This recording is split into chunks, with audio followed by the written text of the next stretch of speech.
أعوذ بالله من الشيطان الرجيم. بسم الله الرحمن الرحيم.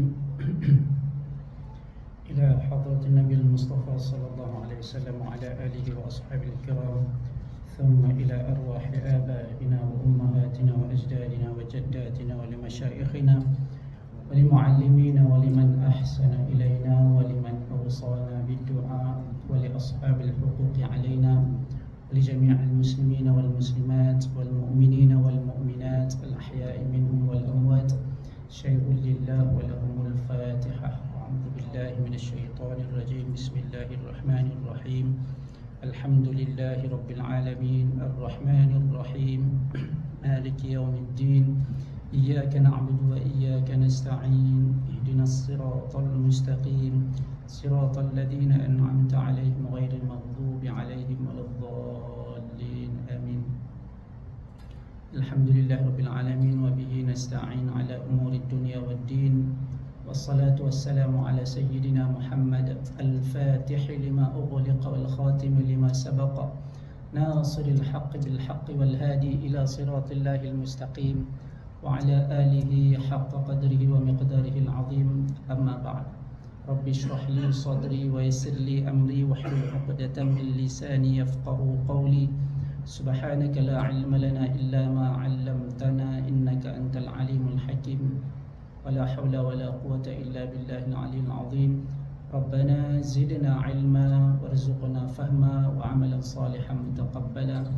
اللهم فقهنا في الدين وعلمنا التأويل. اللهم ألهم رشدنا وقنا شر الظالمين. اللهم إنا نسألك فهم النبيين وحفظ المرسلين وإلهام الملائكة المقربين برحمتك يا أرحم الراحمين. والحمد لله رب العالمين. Alhamdulillah, tuan-tuan, puan-puan yang dirahmati Allah Subhanahu wa taala. Assalamualaikum warahmatullahi wabarakatuh. Alhamdulillah, kita syukur pada Allah Subhanahu wa taala dengan limpah kurnia dapat kita bersama lagi pada malam ini meneruskan kuliah kita ataupun tazkirah kita berkaitan fiqh sunnah, yang mana kita sekarang pun kita dah berada pada akhir, sebahagian yang terakhir kan, bulan Sya'ban, yang mana akan akhir bulan Sya'ban dan kita akan masuk ke bulan Ramadan. Allahumma barik lana fi Sya'ban wa ballighna Ramadan. Allahumma barik lana fi Sya'ban wa ballighna Ramadan. Allahumma barik lana fi Sya'ban wa ballighna Ramadan. Semoga kita dapat bertemu bulan Ramadan dan dapat kita berpuasa sehingga ke akhir Ramadan dan seterusnya. Allah Ta'ala kurniakan kepada kita Ramadan yang berterusan sehingga akhir ajal kita, insya-Allah. Dan semoga Allah SWT terima amalan kita dalam bulan Ramadan, dan Allah Ta'ala terima segala puasa, amal ibadat, ketaatan kita dalam bulan Ramadan pada tahun ini. Dan semoga Allah Ta'ala letakkan, sematkan azam kepada kita untuk kita beribadat, berpuasa secara ikhlas, bersungguh-sungguh kerana Allah Subhanahu wa taala, ihtisaban. Kan, kita nak puasa supaya dengan puasa kita itu Allah Subhanahu wa taala lihat, Allah Subhanahu wa taala tengok, dan Allah Ta'ala bagi ganjaran ni sebab dibebaskan daripada api neraka. Tuan-tuan yang dirahmati Allah Subhanahu wa taala, bersyukur pada Allah Subhanahu wa taala kerana memberi peluang sehingga ke hari ini untuk kehidupan kita. Allah Ta'ala bagi peluang sehingga hari ini dan minta moga Allah Subhanahu wa taala bagi peluang sehingga akhir Ramadan pada tahun ini dan seterusnya. Kan? Alhamdulillah. Jadi kita teruskan, kita baca, melihat sedikit keadaan, situasi Nabi SAW dalam melayari kehidupannya dan apakah ibrah yang boleh kita ambil, pengajaran yang boleh kita ambil dan pedoman, panduan untuk kita jadikan, untuk kita terjemahkan dalam kehidupan keseharian kita. Moga kita berjalan di atas muka bumi ini, hidup di atas muka bumi Allah Subhanahu taala ni dengan panduan dan pedoman yang dibawa, yang ditunjukkan oleh Rasulullah sallallahu alaihi wasallam. Kan kita nak berjaya, nak duduk dalam syurga Al-Firdaus. Sekarang kita dah duduk dalam syurga Al-Firdaus. Dan janganlah nanti kita tak dapat syurga Al-Firdaus. Kan surau Al-Firdaus ni, syurga Al-Firdaus, ambil sebenarnya nama, tak tahulah kot ada nama orang Firdaus ke yang asaskan surau ni, kan, ataupun sempena kita ambil dengan nama Jannatul Firdaus. Tuan-tuan dan dirahmati Allah Subhanahu Wa Taala. Dan moga-moga kita selalu berulang-alik pergi ke surau ini, masjid ini, kita berjemaah dan kita berada dalam majlis ilmu pula. Majlis ilmu ini adalah taman daripada taman-taman syurga. Moga dengan itu dapat kita bersama dengan Nabi sallallahu alaihi wasallam duduk dalam syurga Al-Firdaus nanti yang paling tinggi.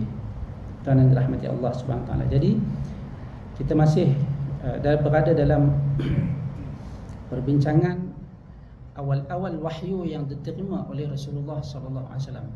Wahyu yang pertama diterima oleh Rasulullah sallallahu alaihi wasallam dalam Gua Hira ketika mana datangnya Jibril alaihissalam memeluk Nabi sallallahu alaihi wasallam dengan sekuat-kuatnya sehingga Nabi sallallahu alaihi wasallam katakan sehingga bertemu tulang-tulang rusuk dia.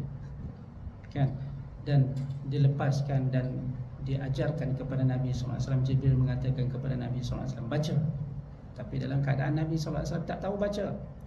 Disuruh lagi, dibuat lagi dalam 3 kali, maka Nabi Jibril pun mengajarkan kepada Nabi sallallahu alaihi wasallam baca, Iqra bismi rabbikal ladzi khalaq khalaqal insana min 'alaq Iqra rabbukal akram.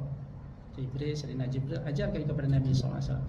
Kemudian setelah selesai peristiwa itu, Nabi sallallahu alaihi wasallam dalam keadaan ketakutan, gemetar, tak pernah berlaku kepada diri Nabi sallallahu alaihi wasallam dan tak pernah diberitahu Nabi sallallahu alaihi wasallam akan menghadapi situasi tersebut dalam keadaan yang terpinga-pinga. Balik jumpa dengan isterinya, suruh selimutkan dia dalam keadaan ketakutan. Nak tenangkan Nabi sallallahu alaihi wasallam, Sayyidatina Khadijah selimutkan Nabi, bagi dia tenang dulu. Kemudian minta kepada Nabi ceritakan kepada dia. Nabi ceritakan segala-galanya. Kemudian setelah itu Sayyidatina Khadijah bawa pergi jumpa Waraqah bin Naufal, saudara sepupu Sayyidatina Khadijah radhiyallahu anha. Kan bawa ceritakan kepada dia. Dan Waraqah bin Naufal adalah salah seorang daripada orang ahli kitab yang alim dalam kitab Yahudi dan Nasrani, kitab Taurat dan Injil, daripada ahli kitab yang masih lagi beramal dengan ajaran Nabi Musa alaihissalam, orang yang alim.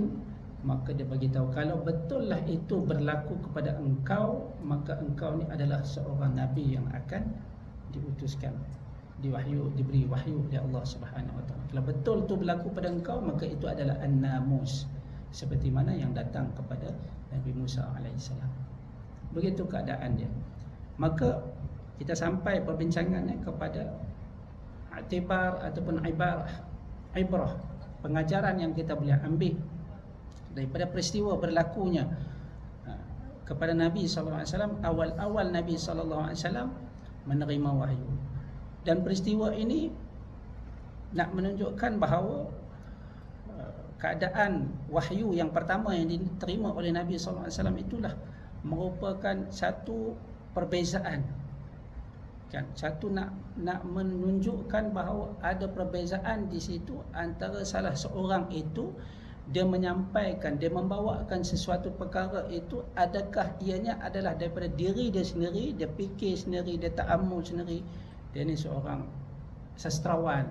Contoh, sastrawan, dia banyak bertemenung, banyak tengok keadaan alam, kemudian datanglah kepada dia ilham, dia boleh menulis saja, dia boleh menulis syair. Itu cara dia pergi duduk kat gunung, dia pergi duduk dekat ayak terjun, dia pergi duduk kat sawah padi untuk cari ilham. Adakah itu keadaan dia, ataupun ianya adalah satu syariat yang dibawa, yang disampaikan oleh Allah Subhanahu taala melalui Jibril alaihissalam. Nak bezakan dua keadaan itu.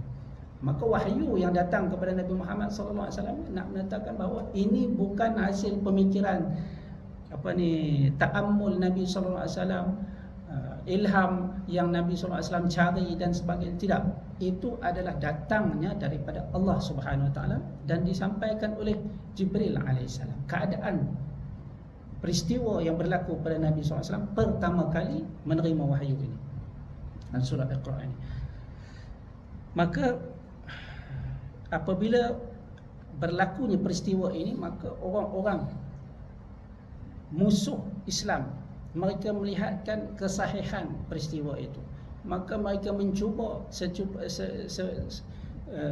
berusaha sebaik mungkin supaya mereka nak menyatakan benda itu tak betul, nak memalsukan, nak mengatakan benda ni tak sahih, ini bukan wahyu daripada Allah Ta'ala ni.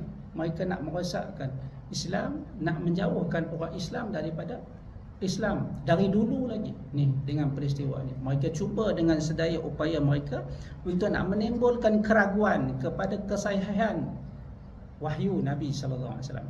Apabila ada keraguan, orang tak berapa nak percaya, orang tak berapa nak yakin dengan Nabi sallallahu alaihi wasallam, betul ke Nabi ni, dia ni kok dia ni, sampai sehingga kan ada menuduh Nabi sallallahu alaihi wasallam bahawa Nabi sallallahu alaihi wasallam ni sakit saraf otak. Maksudnya apa? Gila. Sehingga keadaan itu mereka menuduh Nabi sallallahu alaihi wasallam. Tak betul ni, dia banyak bersendiri, dia banyak pergi duduk bertapa lah, duduk buat apa, tiba-tiba dia dah balik mai bawa satu benda. Mereka mengatakan begitu. Tak betul. Mereka nak menjauhkan, nak menimbulkan keraguan yang boleh menjauhkan orang Islam ni daripada mempercayai Nabi sallallahu alaihi wasallam. Jadi bila dah tak percaya kepada Nabi sallallahu alaihi wasallam, maka automatiknya Al-Quran itu tidak sahih lah, Al-Quran itu tidak benar lah, Al-Quran itu bukan datang pada Allah lah.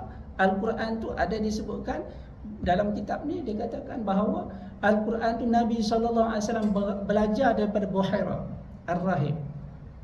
Nabi SAW pergi belajar dengan dia. Padahal Nabi SAW tak kerti menulis, tak kerti membaca.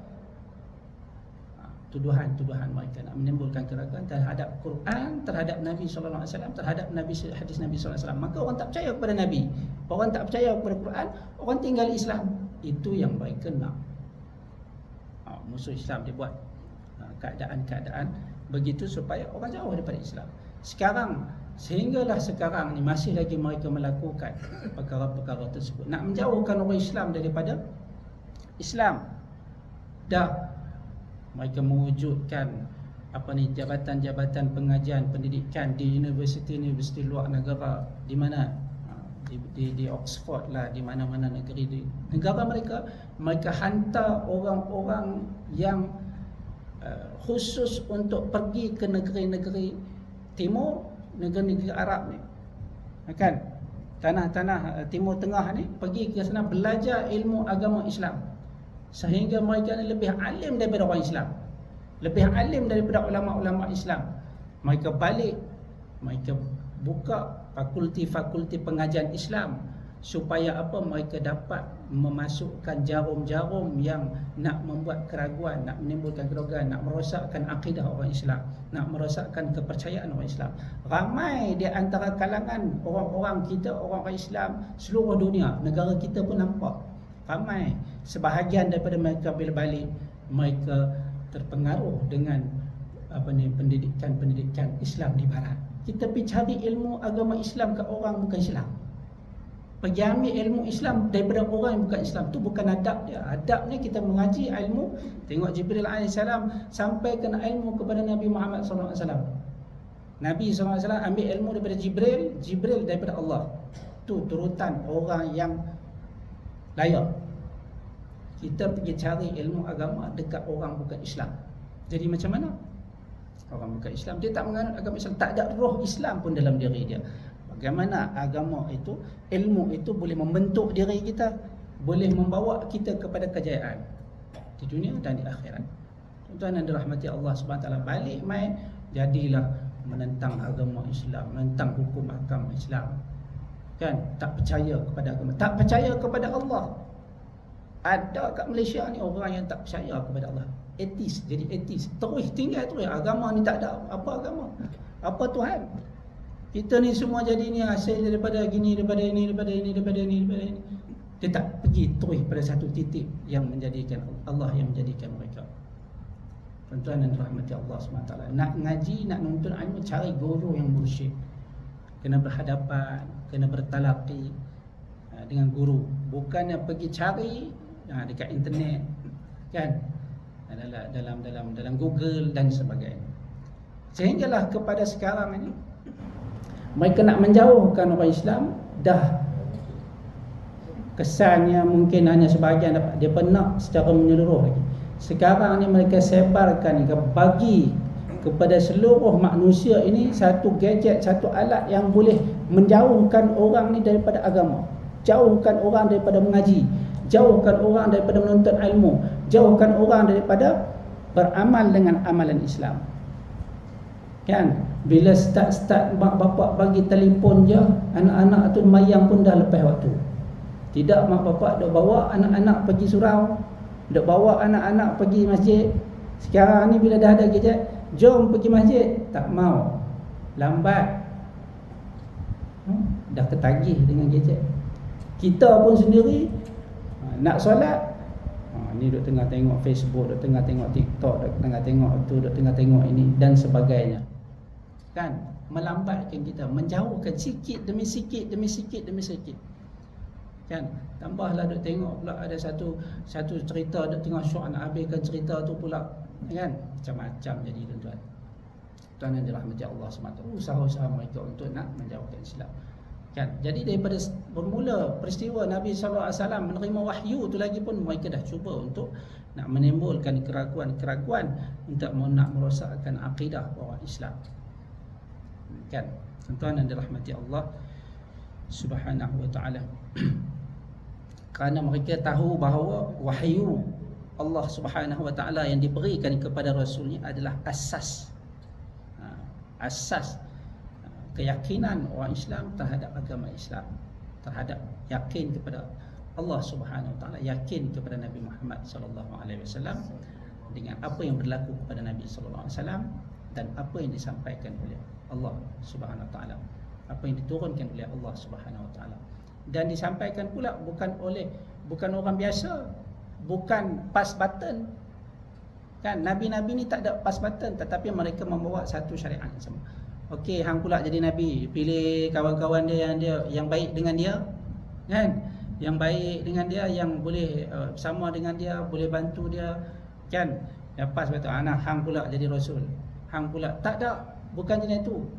Utusan Allah Subhanahu wa taala daripada Allah, lantikan daripada Allah Subhanahu wa taala, dengan diberikan wahyu, dengan Allah Taala jaga daripada awal kehidupannya, daripada kanak-kanak sehinggalah dilantik menjadi rasul dan seterusnya, maksud. Bukan jenis pass button, tak. Kalau kata Nabi SAW tu menerima pass button, mungkin dia tak bersedia, dia tak terima, dia tak suka pekerjaan itu, kan. Kalau kita ni jenis orang bagi je, nah hang pula lah ambil. Kita buat mungkin tak sepenuh hati kita, bukan dengan sebab kita tak suka ke, kita tidak layak ke, kita rasa tak ada persediaan. Bila dibagi, mungkin tak sepenuh hati, tak seikhlasnya, tak sejujurnya, tak sebaiknya yang kita laksanakan. Tetapi ini adalah persediaan daripada awal kehidupan oleh Allah Subhanahu wa taala dan diberikan oleh Allah Subhanahu wa taala. Tuan yang dirahmati Allah Subhanahu wa taala. Jadi dalam hadis ini, permulaan wahyu Nabi sallallahu alaihi wasallam ini, ada beberapa persoalan yang dibangkitkan dalam peristiwa ini. Yang pertamanya,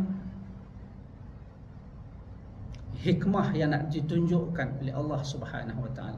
Yang pertama, persoalannya, kenapakah Nabi sallallahu alaihi wasallam, Rasulullah, melihat Jibril alaihi salam dengan mata kepalanya pada pertama kali, kan? Apabila peristiwa di Gua Hira itu, Nabi SAW berada di Gua Hira itu sedang beribadat. Nabi SAW bukannya tahu, bukannya dia dah pergi tu, aku nak terima wahyu ni, aku nak pergi ni, aku nak terima wahyu ni, aku nak pergi buat persediaan ni, kena bersihkan diri, kena pergi berzikir, kena pergi baca Quran ni. Tidak. Nabi tak tahu. Nabi lari daripada kerosakan yang ada pada kota Mekah. Fahsya, mungkar, hawa biru, kelam kabut yang berlaku, jahiliah yang berlaku pada kota Mekah. Nabi ni jadi sahabu.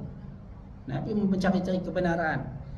Manakah Allah Subhanahu Wa Taala nak bagi petunjuk kat aku ni? Manakah ni? Kan? Teruk sangat keadaan masyarakat aku ni. Nabi lari daripada keadaan tu. Pergi duduk kat Gua Hira, dalam Gua Hira, berfikir. Nabi SAW bermunajat pada Allah SWT, berzikir. Dia tak tahu, bukan dalam keadaan Nabi SAW tahu bahawa dia akan dilantik oleh Allah SWT sebagai Rasul. Tak tahu. Tapi dalam keadaan itu tiba-tiba datang Jibril AS, jumpa Nabi dan menjelma depan Nabi SAW. Kan? Terus peluk dia. Kenapa? Nabi SAW dapat melihat Jibril dengan mata kepala, dapat jelas-jelas. Kan? Kita boleh lihat malaikat, tak boleh. Jin pun kita tak boleh nampak. Yang kita nampak hantu. Kan? Hantu tu pun bayang-bayang main. Kan? Main rambut hitam, rambut panjang. Kan? Tak orang yang mengusik ke, khayalan kita ke. Kan? Tapi makhluk itu ada, jin itu ada. Dia juga makhluk Allah Subhanahu Wa Taala, tapi kita tak dapat melihat dengan mata kasar kita. Tapi yang datang kepada Nabi Muhammad SAW ini adalah Jibril alaihissalam. Malaikat yang ditugaskan untuk menyampaikan wahyu kepada semua utusan Allah Subhanahu Wa Taala. Kenapa? Boleh sahaja Nabi SAW terima wahyu min wara'il hijab, tanpa lihat, tanpa dibawa, tanpa disampaikan oleh Jibril. Boleh je Allah Subhanahu Wa Taala nak bagi terus menerus kepada Nabi SAW. Tak ada perantaraan. Tak ada pertemuan dengan Jibril. Boleh saja. Tetapi inilah hikmah yang Allah SWT nak bagi kepada Nabi Muhammad SAW, nak menunjukkan bahawa ini adalah bukannya satu perkara yang terbit daripada diri Nabi SAW sendiri. Kalau sekiranya mungkinlah benda itu tak ada perantaraan, tak berjumpa, Nabi SAW tak berjumpa Jibril, boleh kata kemungkinan orang akan mendakwa, orang akan menuduh bahawa ini main daripada diri dia sendiri. Kalau kata betul lah, itu mesti ada utusan Allah Ta'ala sampai itu pula mereka akan pertikaikan. Jadi peristiwa itu berlaku dengan depan mata sendiri. Nabi SAW sendiri, Jibril datang, bertemu, betul-betul bertemu secara berdepan, nampak mata, rasa pelukan perbuatan Jibril kepada Nabi SAW itu secara berdepan. Kan? Nak menunjukkan bahawa mendapatkan ilmu itu adalah perlu dengan secara berdepan, bertemu, bertalaqi, istiqbal wa talaqi li haqiqah. Dengan sebenar-benarnya bertemu dan berdepan dengan Jibril AS untuk nak menerima risalah itu. Kita nak lantik sultan pun, nak lantik raja pun, tengok dia punya istiadat dia macam mana. Boleh ke kata hello, pakai WhatsApp saja? Engkau dilantik sebagai yang di-Pertuan Agong yang ke berapa? Boleh ke? Tak ada, tak boleh, tak sahih, tak jadi orang kata benda yang hebat. Tak jadi sesuatu yang orang kata diiktiraf. Ini dengan istiadat dan sebagainya disaksikan oleh semua orang, tu baru sahih. Betul dia ni raja dilantik, naik tahta, diberi alat-alat kebesaran dan sebagainya. Itu baru betul. Ni Nabi yang diutus, dilantik oleh Allah SWT, nak menerima wahyu Allah SWT dengan bertemu. Ambil iktibar daripada sini, nak dapat ilmu kena bertalaqi yang sahih, ilmu yang betul, ilmu yang sahih. Bukan boleh pergi pakai kaih-kaih orang panggil apa? Swipe. Swipe je. Ni nampak. Ni boleh. Okey. Swipe lagi. Ni okey. Bukan cara tu. Tapi kena bertalaqi, berdepan, ambil ilmu daripada guru. Guru pula kena pilih guru yang mursyid, guru yang betul-betul. Kan? Begitu. Itu pertamanya.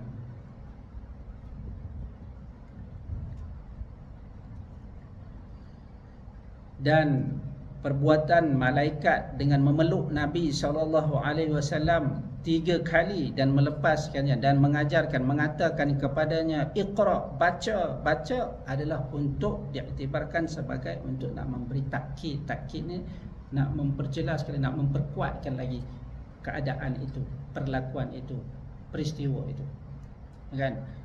Ni betul-betul ni bukan sekali, bukan 2 kali, 3 kali keadaan itu berlaku kepada Nabi SAW, nak memperkuatkan lagi keadaan pertemuan Nabi SAW dan penerimaan Nabi SAW. Asal Nabi tak boleh baca, tapi diajarkan oleh Jibril, Nabi SAW boleh baca. Baca dengan mendengar, bukan dengan melihat tulisan. Sebab Nabi tak tahu, tak erti, tak faham, tak boleh baca dan tak boleh menulis. Tapi dengan mendengar daripada Jibril AS secara berdepan daripada mulut ke mulut, maka Nabi SAW boleh mengucapkan apa yang disampaikan oleh Jibril daripada Allah Subhanahu Wa Taala. Iqra. Tuan-tuan nak dirahmati Allah Subhanahu Wa Taala. Maka nak memperkuatkan lagi bahawa peristiwa itu juga ajaran yang dibawa, ajaran ajarnya Jibril kepada Nabi SAW untuk membaca itu Iqra. Iqra, perbuatan itu nak menunjukkan bahawa ini bukannya datang daripada Nabi SAW. Ini betul-betul datang daripada Jibril yang dibawa daripada Allah SWT. Baca, Iqra, tak boleh lagi. Baca, tak boleh lagi. Baca, tak boleh lagi. Iqra bismi rabbikal ladzi khalaq. Ikut, baca. Itu betul-betul berlaku. Bukannya Nabi duk khayal, Nabi duk fikir, oh dapat, balik cerita ke orang. Tak, bukan keadaan begitu. Itu yang dituduh oleh musuh-musuh Islam. Ini Nabi duk fikir, duk khayal seorang, duk pergi berfikir, berkhayal. Itu dapat, main bagi kita kat kita. Tidak. Tetapi daripada Jibril secara jelas dan nyata. Kan?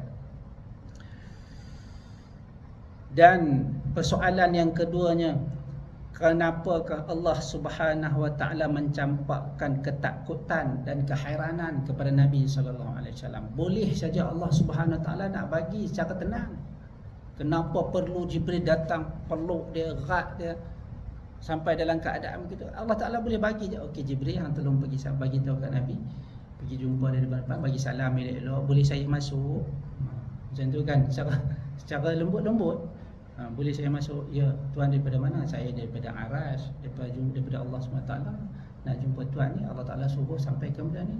Boleh tak ikut saya? Iqra bismi rabbika. Boleh saja Allah Ta'ala nak bagi dalam keadaan itu. Tetapi Allah Ta'ala bagi dalam keadaan ketimbulkan ketakutan dan keraguan, hairanan kepada Nabi SAW dengan peristiwa perlakuan yang berlaku itu. Untuk apa? Adalah nak menjelaskan bahawa bagi orang yang berfikir, yang berakal, dia dapat melihat peristiwa yang berlaku kepada Nabi SAW itu, makanya bahawa nak menunjukkan bahawa Nabi SAW tak ada idea sikit pun tentang keadaan itu. Saya kata tadi, Nabi SAW pergi situ nak lari daripada keadaan yang haru biru yang berlaku di Mekah. Dia nak pergi rehat, nak pergi tenangkan diri, nak pergi menajat kepada Allah Subhanahu Wa Taala. Itu saja. Dia tak tahu pun, Nabi tak tahu pun bahawa Nabi SAW akan berjumpa dengan Jibril. Tidak diberi ilmu pun sebelum itu bahawa dia akan dilantik menjadi Rasul. Okey, kau pergi bukit ni, kau naik bukit Gua Hira tu, kau tunggu kat situ. Nanti ada orang akan datang sampaikan wahyu, akan lantik kau jadi Rasul. Tak ada dalam kamus pengetahuan Nabi SAW. Tak tahu. Sebab tu timbulnya ketakutan. Apa benda ni bila datang ni? Kan Nabi SAW, Jibril datang, berat ni, apa benda ni? Apa berlaku kat aku ni? Sebab apa ni? Itulah kita pun. Kan kalau satu perkara berlaku pada kita, kita pun tak tahu, akan berlaku, terkejutlah pada diri kita. Hairan. Kan? Serabut, apa sal ni? Benda apa ni? Kenapa ni? Begitu. Itulah timbul pada ketakutan, timbul pada Nabi SAW. Bahawa Nabi SAW tak tahu pun. Nak dapatkan nak dapat pelantikan yang dibuat oleh Jibril daripada Allah sebagai Rasul. Tak tahu, Nabi tak tahu. Kan? Nabi tak tahu. Dan Nabi tak tahu pun bahawa dia akan dilantik menjadi Rasul.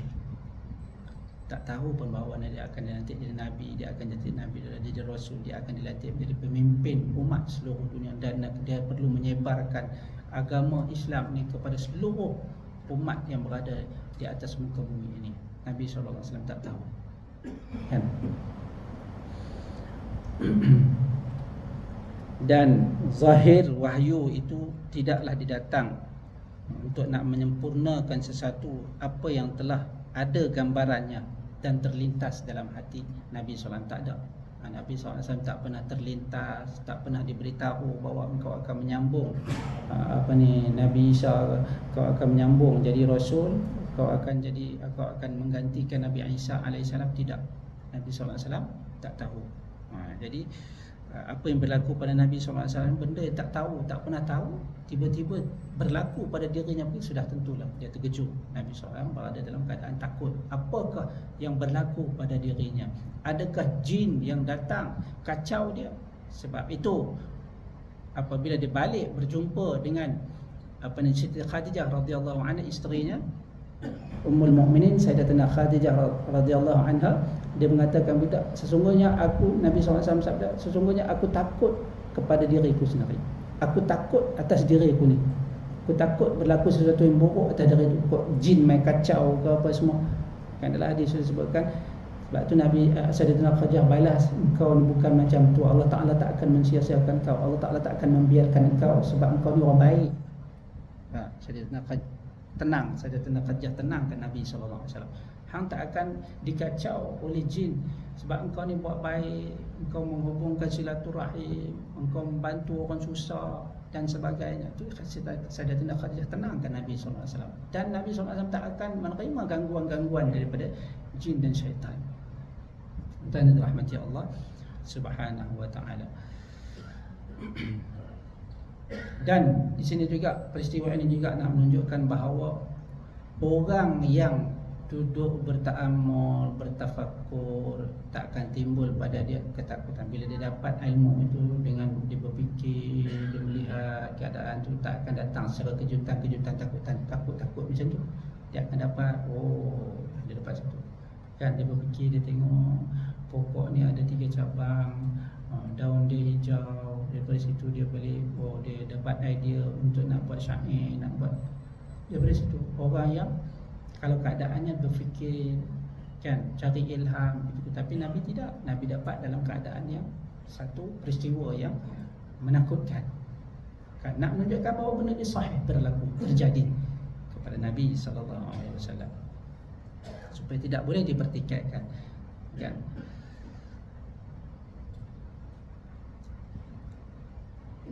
Dan seterusnya persoalan yang ketiga. Kenapakah berlakunya fatrah wahyu itu terputus? Kenapa berlakunya terputus dalam jangka masa yang panjang juga? Dan sehingga hampir-hampir Nabi SAW melakukan sesuatu perkara yang tidak sepatutnya. Kerana apa? Kerana kerinduan Nabi SAW yang sangat kepada peristiwa pertamanya itu tadi, berjumpa dengan Jibril.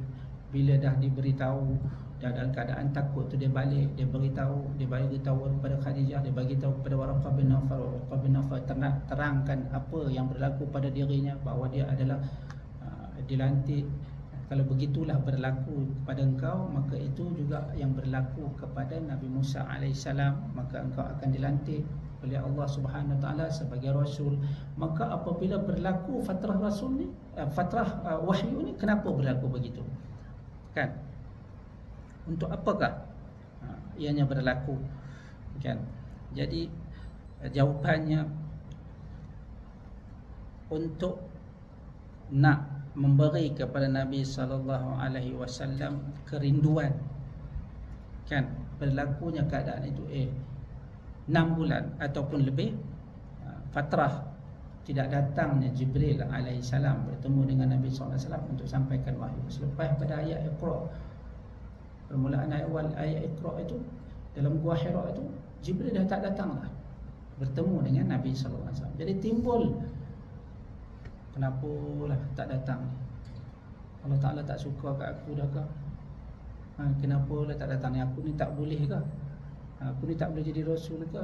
Timbul kerinduan kepada wahyu Allah Subhanahu Wa Ta'ala. Timbul kerinduan, sehingga kan Nabi SAW berasa kecewa 6 bulan, setengah tahun kan, fatrah dia tak datang langsung. Selepas pada itu dia timbulkan, sehingga dalam hadis ini disebutkan bahawa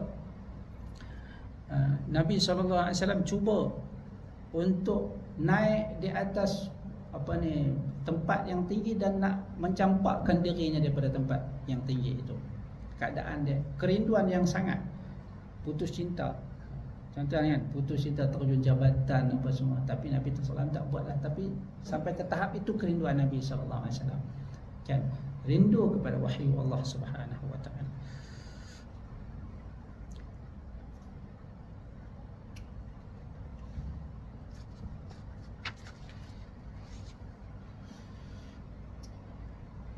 Kemudian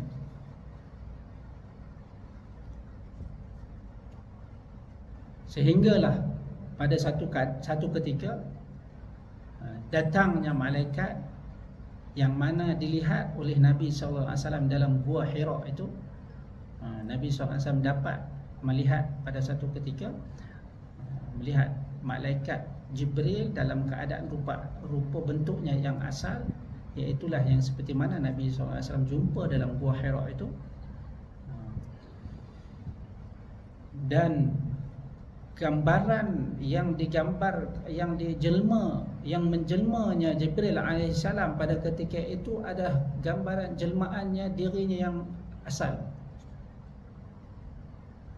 Dirinya bukan menyerupai manusia, bukan menyerupai makhluk yang lain, tetapi dalam gambaran dirinya yang sebenar, yang memenuhi ruang angkasa pada ketika itu Nabi SAW. Apabila Nabi SAW mendengar satu suara dan melihat ke atas, nampak Jibril alaihissalam, penuh ruang angkasa, penuh langit dan langit dan bumi, mana besarnya, hebatnya malaikat Jibril alaihissalam. Maka dia berkata kepada Nabi Muhammad sallallahu alaihi wasallam, "Ya Muhammad, anta Rasulullah ilan nas." Wahai Muhammad, engkaulah Rasulullah, utusan Allah kepada seluruh manusia. Ilan nas, bukannya kepada ila al-Arab kan, bukan kepada ilal Quraisy, bukan kepada ila ahlika, tetapi ilan nas. Nabi SAW ni diutuskan kepada keseluruhan manusia. Bahkan bukan manusia sahaja, tetapi seluruh alam. Maksud alam ini manusia, batu, kayu, pokok, gunung ganang dan sebagainya. Tuan-tuan dan dirahmati Allah Subhanahu Wa Taala, Nabi SAW diutuskan kepada seluruh manusia. Itu yang dikatakan oleh Jibril alaihissalam. Dah masuk isyak, kita nak azan dulu, nak habis ya. Kita teruskan, habiskan sikit.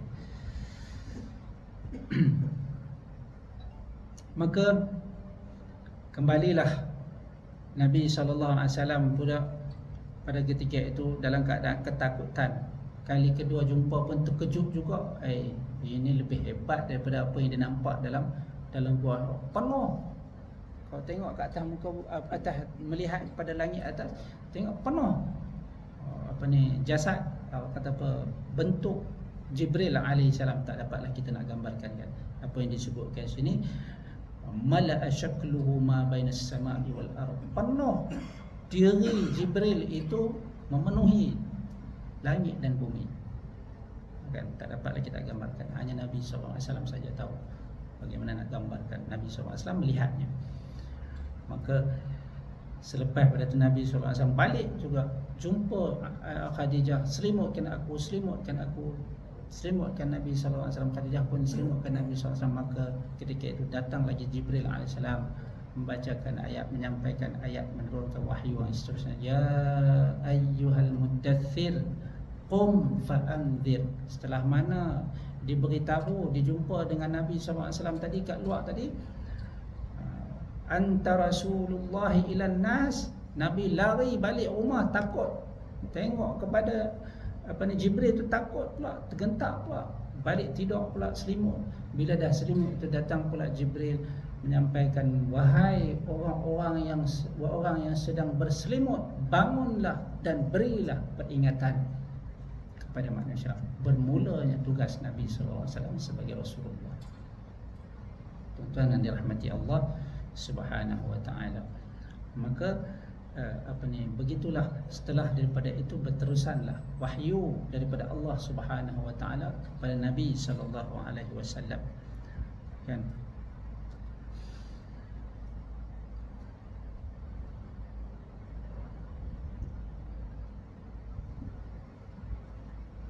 Dan disebutkan di sini, mungkin kebarang kalian orang yang mempunyai keraguan dan musuh-musuh Islam, mereka akan bertanya, mengatakan kenapakah turunnya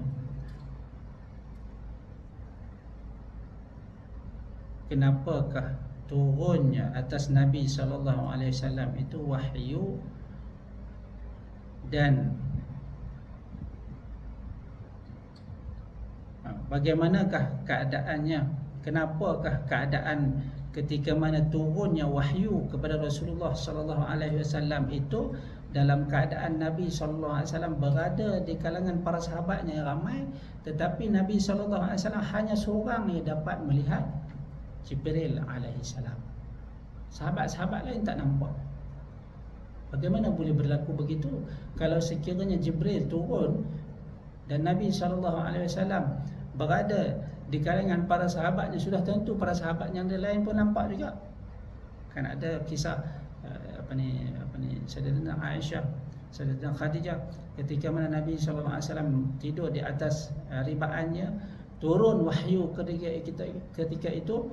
Beratnya wahyu yang turun pada Nabi sallallahu alaihi wasallam itu terasa beratnya paha isteri Nabi sallallahu alaihi wasallam.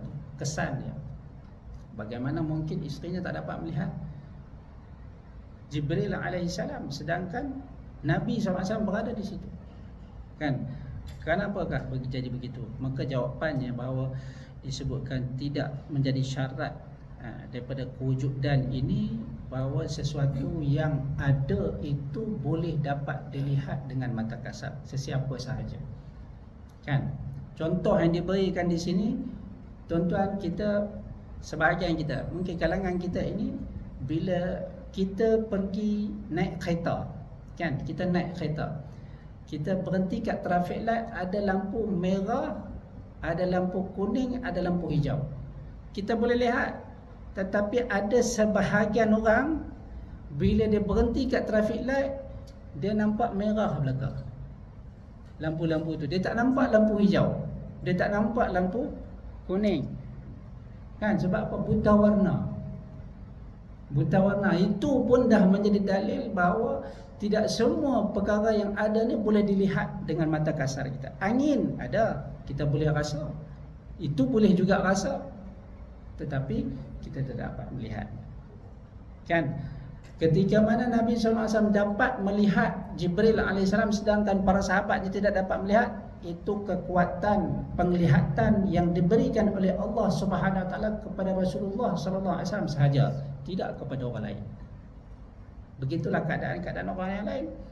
Kita boleh lihat ada orang yang boleh, ada kan orang-orang yang beramal, dia belajar ilmu-ilmu yang dia boleh tapi saya pun rasa confused juga, boleh betul ke dia boleh tengok, kan, dia boleh tengok makhluk-makhluk halus, kan, rasanya wallahu alam lah, kan.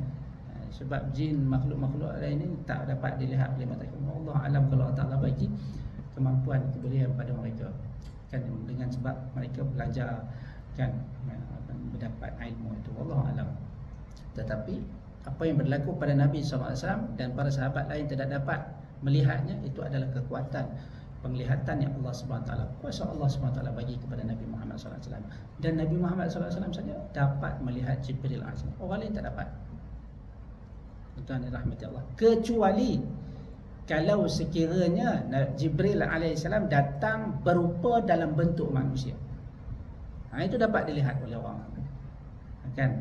Dalam setengah hadis disebutkan bahawa Jibril alaihissalam bila datang turun berjumpa dengan Nabi SAW menyerupai seorang sahabat yang sangat elok rupa parasnya, Dihyatul Kalb, kan, datang bertemu dengan Nabi SAW. Salah satu hadisnya iaitu hadis iman dan ihsan, kan.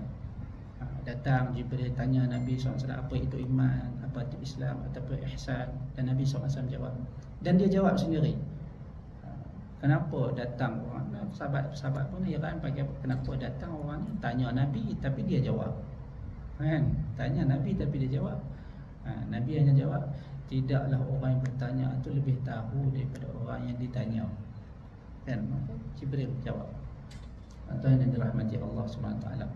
Itu nak menunjukkan kehebatan kuasa Allah Subhanahu Wa Taala yang diberikan kepada hamba-hambanya. Tuhan yang dirahmati Allah Subhanahu Wa Taala.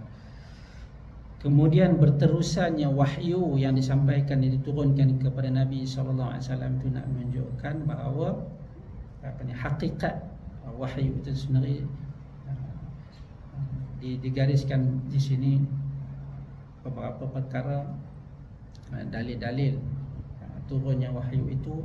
Yang pertamanya untuk nak membezakan secara jelasnya apa itu Quran dan apa itu hadis, kan, boleh membezakan secara jelas turunnya wahyu kepada Nabi sallallahu alaihi wasallam. Selepas pada itu boleh membezakan, untuk membezakan setelah Nabi sallallahu alaihi wasallam dilantik menjadi rasul, maka segala apa yang dilakukan, apa yang dibuat oleh Nabi oleh Rasulullah ni akan diambil sebagai dalil, akan diambil sebagai ikutan. Jadi berterusannya turun wahyu daripada Allah SWT, turunnya Al-Quran daripada Allah SWT secara berterusan selepas pada itu sehinggalah habis, untuk nak membezakan, untuk nak memberi, nak menjelaskan kepada Nabi SAW, nak menjelaskan kepada para sahabat, kepada kita semua juga bahawa ini time fatrah ini Quran turun.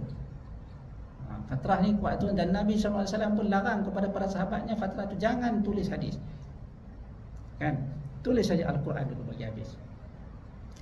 Menjelaskan bahawa di situ perbezaan antara Quran dan hadis, dan kerana Quran ini diwahyukan oleh Allah Subhanahu Wa Taala dari segi lafaz. Apa yang kita baca sekarang ni alif lam mim, itulah daripada Allah Subhanahu Wa Taala. Alif lam mim, panjang pendeknya, kan, mak lazim hukum-hukum tajwidnya, begitulah bacaannya, begitulah sebutannya, begitulah hurufnya daripada Allah kepada Jibril kepada Nabi Muhammad sallallahu alaihi wasallam. Itu Al-Quran yang diwahyukan kepada Allah kepada Nabi Muhammad sallallahu alaihi wasallam. Akan tetapi hadis itu adalah wahyu juga daripada Allah Subhanahu Wa Taala. Dan semua perbuatan Nabi, perkataan Nabi itu wahyu daripada Allah Subhanahu Wa Taala, diberikan kepada Nabi sallallahu alaihi wasallam. Tetapi diterjemahkan oleh Nabi sallallahu alaihi wasallam dengan perkataannya, dengan susunan ayatnya, kan, dengan pemahaman Nabi sallallahu alaihi wasallam disampaikan kepada kita. Itu hadis. Dan yang keduanya adalah Nabi sallallahu alaihi wasallam dalam fatrah wahyu itu juga ditanya tentang perkara-perkara yang ditimbulkan oleh para sahabat, apa yang mereka tak faham, apa yang mereka tanya tentang keadaan, hukum hakam dan sebagainya. Tetapi Nabi SAW tidak menjawab pada ketika itu juga. Pada ketika mana ditanya oleh para sahabat, Nabi SAW tak jawab. Nabi SAW tunggu turun wahyu dulu, barulah Nabi SAW lepas itu dah turun wahyu yang berkaitan dengan persoalan itu tadi, maka Nabi menjawab mereka. Ada keadaan-keadaan Nabi SAW menjawab perkataan, perbuatan, pertanyaan para sahabat itu. Kemudian selepas pada itu turunnya wahyu berkaitan tentang hal itu, maka Nabi SAW perbaiki semua. Kan, contoh ada satu soalan daripada hadis yang disebutkan dalam kitab Riyadhus Salihin. Para sahabat tanyakan kepada Nabi SAW dalam hal berjihad pada Allah Subhanahu Wa Taala, adakah sebab Nabi SAW barang siapa yang berjihad pada Allah Subhanahu Wa Taala dengan bersungguh-sungguh, maka Allah Subhanahu Wa Taala akan hapuskan segala dosa-dosanya. Kan, segala dosa-dosanya Allah Subhanahu Wa Taala akan hapuskan. Mati syahid, siapa yang mati syahid sungguh-sungguh berjuang pada Allah Subhanahu Wa Taala, tak lari daripada medan perang, menghadap musuh, mati di medan perang, maka dia akan mati syahid, hapus habis segala dosa-dosa dia, masuk syurga terus. Kemudian Nabi SAW tanya balik para sahabat. Sahabat yang tanya, apa hang tanya apa tadi? Kemudian sahabat tu tanya kepada Nabi SAW, kalau sekiranya aku masuk medan perang dan aku mati di medan perang, wahai Rasulullah, adakah aku akan terus masuk syurga, hapus habis segala dosa-dosa aku? Ya, Nabi SAW kata, kamu akan masuk dalam syurga, habis segala dosa-dosa kau dia hapuskan. Sekiranya engkau pergi berjuang berjihad pada jalan Allah itu dengan keadaan engkau bersungguh-sungguh menghadap musuh, tak lari daripada medan perang. Kemudian Nabi SAW tanya balik sahabat tu, hang tanya apa tadi? Sahabat tu berjawab, balas balik, kalaulah sekiranya aku masuk ke medan perang dan aku mati syahid di medan perang, kemudian adakah aku akan dihapuskan segala dosa aku masuk syurga? Ya, Nabi SAW jawab balik, kamu akan, kalau sekiranya kamu masuk ke medan perang, kamu berjuang, kamu tak lari, sama seperti apa yang disebutkan oleh Nabi SAW tadi, tak lari, tak patah balik di medan perang dan kamu mati syahid, kamu akan dihapuskan segala dosa-dosa kamu illad dain. Nabi tambah itu. Kerana apa? Kerana tadi Jibril datang bagi tahu berapa wahyu. Nabi perbetulkan balik. Illad dain. Kerana apa? Kerana hutang itu berkaitan dengan manusia. Kerana itu urusan yang berkaitan dengan manusia, kita kena selesaikan dengan manusia. Tapi semua yang berkaitan kepada Allah Subhanahu Wa Taala, kita minta ampun, bertaubat pada Allah Subhanahu Wa Taala, itu akan diselesaikan, akan dihapuskan oleh Allah SWT kalau sekiranya kita mati syahid di medan perang. Tuan-tuan yang dirahmati Allah Subhanahu Wa Taala. Dan yang terakhir sekali, yang ketiganya, Rasulullah SAW itu adalah ummi. Ummi ini ada apa dia? Buta huruf, kan? Tak boleh baca, tak boleh menulis, kan? Nabi SAW tak reti, tak boleh, tak belajar. Dan itu juga mukjizat Nabi SAW. Itu adalah mukjizat Nabi SAW. Tak diberi kemampuan dia, kebolehan kepada Nabi SAW untuk membaca. Kalau Allah Ta'ala nak bagi, boleh je, kan? Dan Nabi SAW adalah orang yang paling pintar, orang yang paling cerdik. Tetapi menulis dan membaca itu tak boleh Nabi, kan? Itu mukjizat yang diberikan oleh Allah Subhanahu Wa Taala kepada Nabi Muhammad SAW. Kalau boleh, Nabi boleh menulis, Nabi boleh membaca, orang akan mungkin menang kepada musuh-musuh Islam mengatakan bahawa Nabi SAW tulis Quran sendiri. Dia pergi belajar kat siapa-siapa, dia balik man. Tadi pun ada disebutkan bahawa mereka mengatakan bahawa Nabi SAW ini belajar Al-Quran daripada Buhaira, ulama Yahudi, kan? Tidak, Nabi SAW ummi, buta huruf, maka tak dapat menulis dan membaca, maka terhapuslah dakwaan mereka bahawa mengatakan bahawa Al-Quran itu daripada tulisan, daripada perbuatan Nabi SAW sendiri.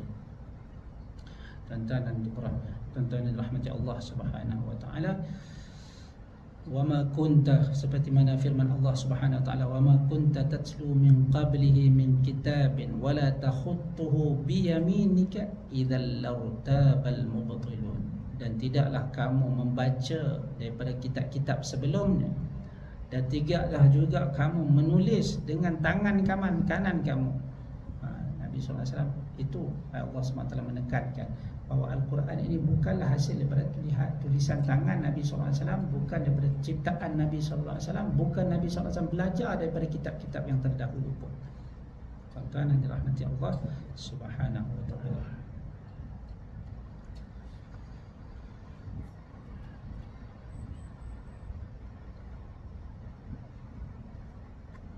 Jadi tuan-tuan yang dirahmati Allah Subhanahu Wa Taala, sekadar itu apa yang kita boleh ambil iktibar bahawa apa yang diturunkan kepada Nabi SAW, wahyu yang pertama ini adalah sebagai salah satu pengukuhan, nak menceritakan kepada kita, nak boleh kita ambil iktibar bahawa pengukuhan tentang kekuatan akidah Islam, kekuatan dalil Islam itu sendiri, dia bukanlah satu perkara wahyu Allah Subhanahu taala yang turunkan kepada Nabi sallallahu alaihi wasallam itu bukanlah satu perkara yang main-main. Ianya adalah benar-benar berlaku dan ianya adalah benar-benar datangnya daripada Allah Subhanahu taala, disampaikan oleh Jibril alaihissalam dengan peristiwa yang dihadapi oleh Nabi Muhammad sallallahu alaihi wasallam awal pertama kalinya, kan, penerimaan wahyu lantikan oleh Allah Subhanahu taala sebagai Rasulullah sallallahu alaihi wasallam. Tuan-tuan dan dirahmati Allah Subhanahu taala, cukup sekadar itu.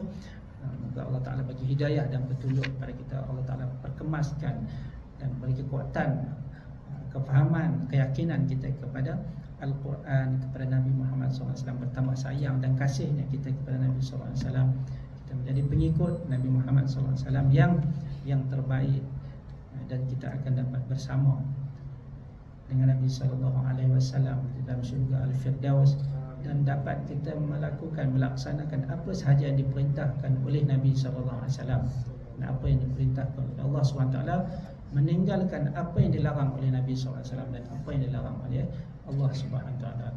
Sekadar itu aku qali hadza, astaghfirullahaladzim li wa lakum. Assalamualaikum warahmatullahi wabarakatuh. Bismillahirrahmanirrahim. Alhamdulillah wassalatu wassalamu ala Rasulillah wa ala alihi wa sahbihi ajma'in. Allahumma inna nastawdi'uka ma qara'na wa ma sami'na wa ma hafadna wa ma 'allamtana wa ma fahamtana min al-'ilmi wal Qur'an. Allahumma faradhu ilayna waqta hajatina ilahi arhamar rahimin. Allahumma inna nas'aluka min al-khairi ma sa'alaka min 'abdika wa nabiyyika Muhammad sallallahu alaihi wasallam, wa na'udzubika ma sta'adha min 'abdika wa nabiyyika Muhammad sallallahu alaihi wasallam. Antal musta'an wa 'alaikal balagh wa la haula wa la quwwata illa billahil 'aliyyil 'azim. Sallallahu alaihi wasallam Muhammad wa ala alihi wa sahbihi wa barik wa sallam, walhamdulillahi rabbil alamin. Taqabbalallahu minna wa minkum. Insyaallah nanti akan datang